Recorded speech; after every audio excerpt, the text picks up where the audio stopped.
I'm looking forward to working with you.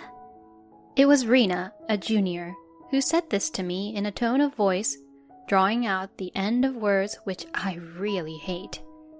I was unlucky enough to become her trainer. My name is Jake. I am a 28-year-old company employee. Since I joined the company as a new graduate, I have been one of the top sales performers. This is all because my colleagues who are older than me taught me the ropes of sales. I wanted to be just like him. So when the section chief asked me to be in charge of training the new hires, I was honestly pleased. The colleague who had taught me had been promoted and moved to a different department. There might not have been anyone else suitable for the job other than me. That's what I thought at the time. But now that I think about it, the attitude of the section chief who approached me was also somewhat strange. I found out the reason for his strange attitude the day before a new mid-career hire was scheduled to arrive. The section chief said, "Actually," and I was surprised to hear what he'd say after that. To my surprise, he told me that the new mid-career hire was the daughter of our executive director. So he reminded me to be careful how I treated her. I was scared, but the section chief said something appropriate like, "Well, I'm sure you'll be fine." So in conclusion, he was giving me jobs that was a hassle for everyone. I didn't really know the executive director that well, but I had heard many rumors about him. He seems to be a good, diligent worker, but I heard that he acts very strictly to his subordinates that are close to harassing them. However, recently there are some employees who claim that even a little bit of harshness becomes a harassment, so I don't really know what's going on. Anyway, I decided that no matter who the person is, I must instruct him or her appropriately. Then the new employee arrived. Her name is Rena. She is 25 years old, 3 years younger than me. The section chief is trying his best to flatter her. I felt uncomfortable, but I treated her as a newbie. She began to say this, "I'm Rena. Nice to meet you," in a very shallow tone, which was not appropriate for the workplace. I also greeted her. Rena looked at me with a scrutinizing look. You don't look like you can do your job. Are you okay?" I was annoyed by her words, but managed to hold back. "I have the top sales record, though." Rena laughed at me as if I was an idiot. "Oh, someone like you? Really? Well, I don't really care. By the way, you know who my father is, right?" I can't believe she would say such a thing to me. But Rena continues. "My dad said that it's not good to be unemployed forever, so I had no choice but to come here. He said I'm beautiful, so I'm suited for sales." I continued to be astonished at the words coming out of Rena's mouth. "My dad told me that I can get a contract easily if I smile and laugh next to you, so you don't really have to teach me the difficult stuff." Her attitude left me speechless. Rena's face was perfectly normal. Is she a very confident person? Well, she may be suited for sales in a way, but it's not an easy world where she can make sales just by smiling. I don't mean to be rude to people who join the company due to network, but she doesn't really have to show it off that much like that. I had a headache from day one, but I did what I had to do. I stayed with her for a few days and taught her how to do her job, but Rena immediately said, "What? I don't understand." When I pointed out her mistakes, she was clearly vexed, and it was extremely difficult to work with her. Even so, I need her to be as effective as possible. I asked Rena to write a very simple order form and went to the customer's office. What I asked Rena to write was the order from yesterday's customer. I knew there was no way she could make a mistake, but I reminded her that I would check it when I got back. When I came back from the client's office, Rena was nowhere to be found. When I asked the chief about it, he looked at his watch and said, "Well, she left to go to lunch. That must have been an hour and a half ago." The section chief blurts that out. "But shows no signs of trying to contact her. I sigh at this difference in response, even though he is furious when we are even slightly late to come back from our break. So I say, I asked her to prepare the order form yesterday, and to that, the chief tells me that she had already submitted the order form. Rena complained to the section chief that she couldn't even go for a break because I hadn't come back. He said that the section chief allowed her to go on break because she submitted the form instead. So you're saying that you confirmed the form and the details of it, right? I asked him just to be sure, but he shook his head. There's no way she could have made a mistake on an order form like that. He laughed and walked away from me. I was a little uneasy, but I figured that if the section chief says so, there was no point in digging any further, so I got on with other work. The next day, however, I was summoned by the section chief. What the heck is this? I wondered what he was talking about, and he tells me that the order form I had asked Rena yesterday was completely wrong.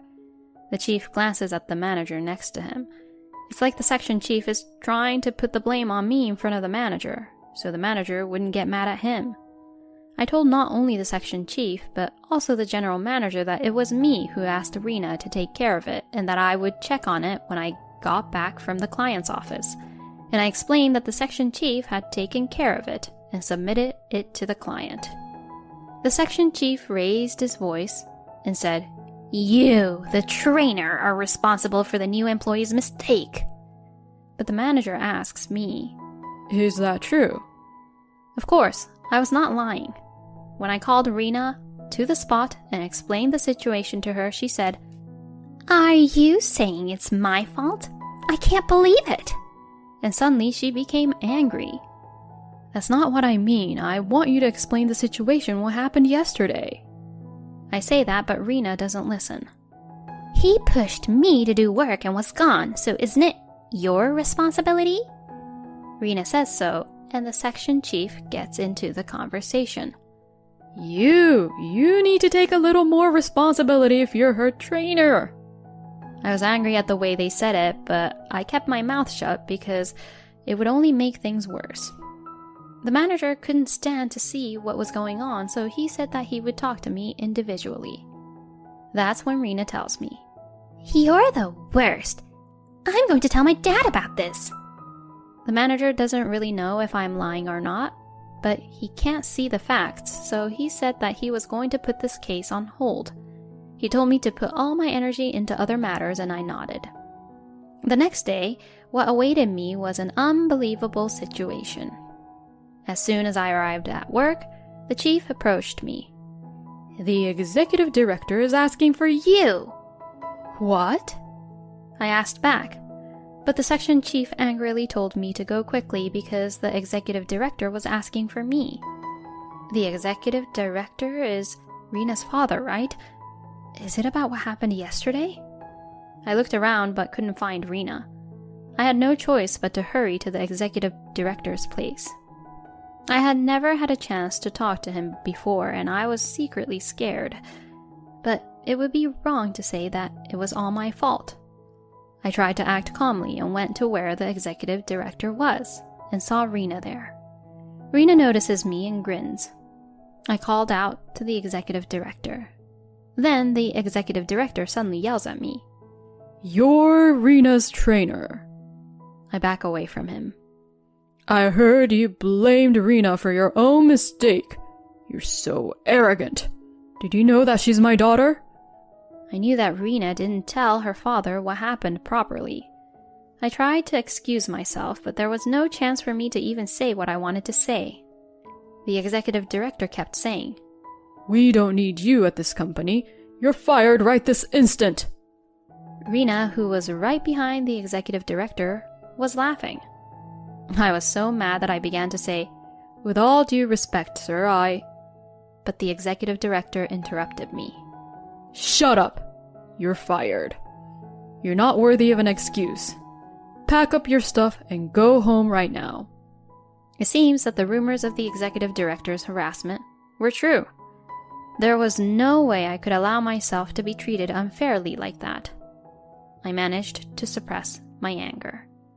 But if I open my mouth now, only my emotions will come out.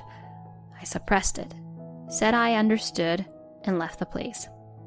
Then the section chief says, "What? You're fired?" as he was laughing away, and I got even more irritated. But what good would it do to take my anger out on the section chief?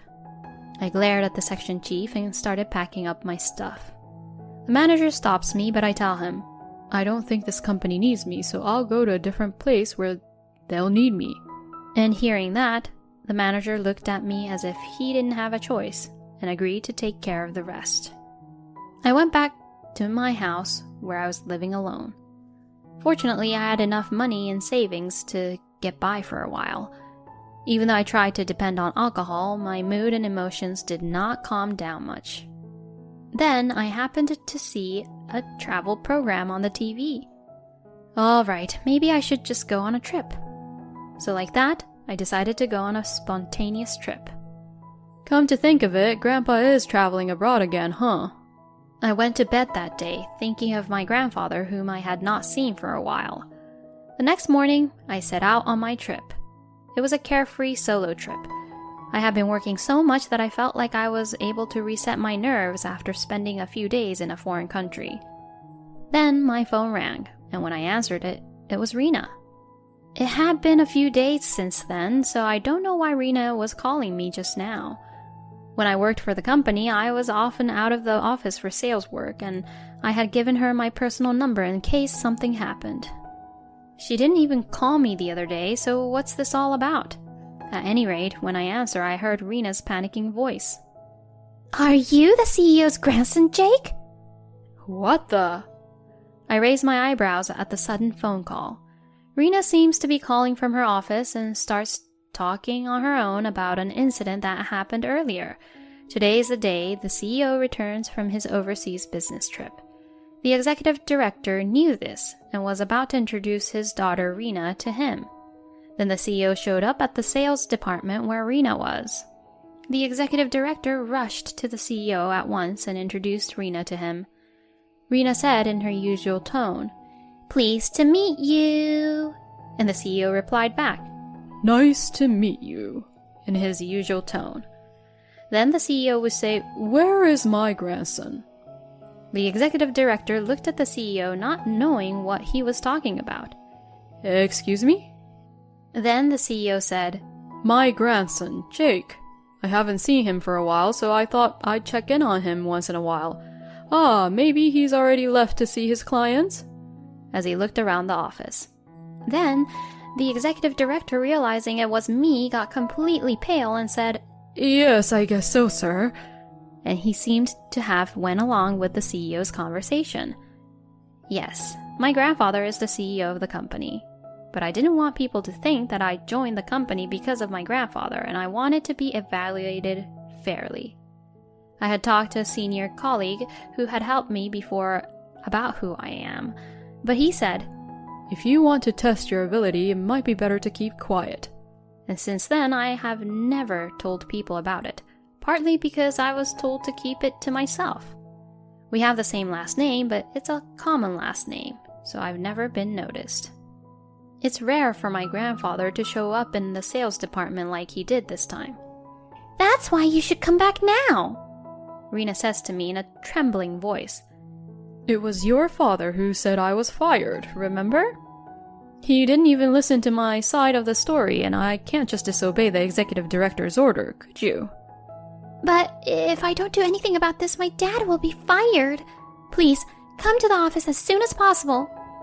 Rena's voice was so loud that I involuntarily pulled my phone away from my ear. "Oh, I can't. I've been fired, and Grandpa wouldn't fire your dad unfairly like that. Tell the executive director to talk to the CEO about the justifiable reason for firing me." Well, if there is such a justifiable reason, though. I said so bluntly and hung up the phone. After that, Rena continued to call me, so I got annoyed and blocked the calls. That night, Grandpa called me and I told him everything. Grandpa was surprised to hear that I had been fired, but then he laughed and said, So, Jake is unemployed now, huh? I felt guilty because I had worked so hard so that I could be useful to Grandpa. But Grandpa is planning to start up a group company soon, and he wants me to go there. It's a small company, but I wanted to leave it to you, Jake. Grandpa took the trouble to show up at the sales department, apparently to talk about this. A few days later, I was called by the CEO to the company. Then Rena saw me and ran up to me. For some reason, the executive director was there too. Jake, you're back. Well then, now Daddy will... She starts to say something like that, but I cut her off. I didn't come back to the company to work here because I was fired by the executive director. I was just summoned by the CEO today. I stare at the executive director as I say this. The executive director changes color and averts his gaze. Rena shrugs. Please don't say that. They say that the sales department's performance dropped because you're gone. And to take responsibility for that, my dad is coming to the sales department next month. How is it possible for you to go from executive director to regular employee? It's all because you're the CEO's grandson, right? I was getting irritated at the way she said that. I didn't quit. I was fired, you know. You heard it too, didn't you? And you were laughing while that happened. Unlike you, I didn't join the company because I used my grandpa's network. It's not like I'm getting special treatment because I'm the CEO's grandson. Besides, you said that if you keep smiling, you can get a contract with a client right away, didn't you? Then why don't you do that? I tell her sarcastically, and she gets angry. I did go to the client's office. I went with someone else to do the sales work, but people talk behind my back saying how clumsy and careless and goofy I am. I laugh at her words. Does that mean you didn't close a single deal? Rena nodded. Well, it's not a surprise. I continue on while I laugh. If the executive director is coming to the sales department, won't your performance improve? You'll be able to get contracts as fast as like how he fired me. Don't you think so? Well, it would be a huge problem if you caused any problems like you did before, though. Since the employee he fired is gone and the sales performance has dropped because of that, it's normal to take responsibility and get demoted. And the reason he got that position is because other employees complained that he was harassing them too. I think he's lucky that he didn't get fired at this point. Yes, after I told Grandpa everything, he said he did an internal investigation. It's only been a few days, so he hasn't been able to find out any details, but seems that the executive director's harassment was being covered up. It was the executive director's staffs who had covered it up, and Grandpa took this opportunity to conduct structural reforms internally. The executive director's staffs were removed from the board, and the executive director was demoted to an ordinary employee. I remembered about something and called out to the section chief, who was watching the situation close by. Of course, if this department's performance declines, it will affect the section chief's bonus. Please do your best, I say with a smile, and to that, the chief says, I'm really sorry, as he apologizes, looking a little frightened. Even if you apologize, there's nothing I can do about it. Maybe the day will come when the chief will have to take responsibility. I laughed as I said that. No way! I'll do anything! I'll apologize! The chief got down on his knees with a pale face, but I just ignored him and said this. I've been put in charge of an affiliated company, so there's no need for you to apologize to me. Only the manager was happy that I was put in charge of an affiliated company. He was on my side from the beginning to the end, so I asked him, "Did you know that I was the grandson of the CEO?" But to that, he laughed and replied, "I had no idea. I just recognized you as a good employee." I was simply happy to hear him say that. After that, the ex-executive director moved to the sales department, but his sales performance was terrible. Rena went with her father to a difficult customer and the contract was cancelled. The ex-executive director was sued by another employee for his harassment, and he quit the company because he was unable to stay there. The sales department received some excellent people through headhunting, and Rena was told by them that she was not good at her job. so she quit. I imagine that Rena and her father are at their wits' end right now, their pride being shredded like that. The section chief has been demoted to a normal employee and his former subordinate has become his boss. When the ex-chief was unhappy about it and swore at him, people around him started laughing at him for being pathetic, and I heard that the ex-section chief eventually resigned because he couldn't bear to stay there too. And I contributed myself to the establishment of an affiliated company. And I am now happily working as the CEO of that company.